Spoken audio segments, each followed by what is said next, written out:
હમણાં તો એક 80 વર્ષના ડોહીમાં છૂટા છેડા લેવાય ગયા. બોલો 80 વર્ષના મોઢામાં દાંત નહીં, કોર્ટમાં કાગળિયા કમ્પ્લેટ કરીને જજ સાહેબે કીધું આવો માળી આવું નથી, કાગળિયામાં સિલાય મારા કે મારી શું છે છૂટા છેડા લેવા સાહેબ વાસી લે ને આમાં બધું લખ્યું છે. જજ સાહેબ ગોથું ખાઈ ગયા પણ 80 થયા માળી તમારે 80 ની માથે એક છો લે, પણ મારે એની ભેગું નહીં પહોંચ થાય, એની ભેગી જિંદગી કાઢવી કેમ? અરે માં 80 પછી હવે તારે ઈ ક્યાં સરવાળો કરવાનો છે? ના ધંધા હાવ કરો ને, એમાં પૂરેપૂરું બધું લખેલું છે. દાંત કાઢવાને હું ખીખી ખીખી સાચા હતા.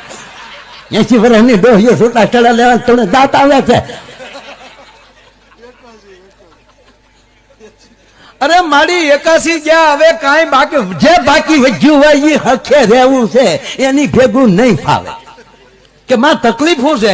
તકલીફ બીજી કાંઈ નથી, એને કેવું હોય બધું મને કહી દે અને પછી હું બોલવાનું ચાલુ કરતા રોયો કાનવાળી મશીન કાઢ નાખે. ઓહો હો હો.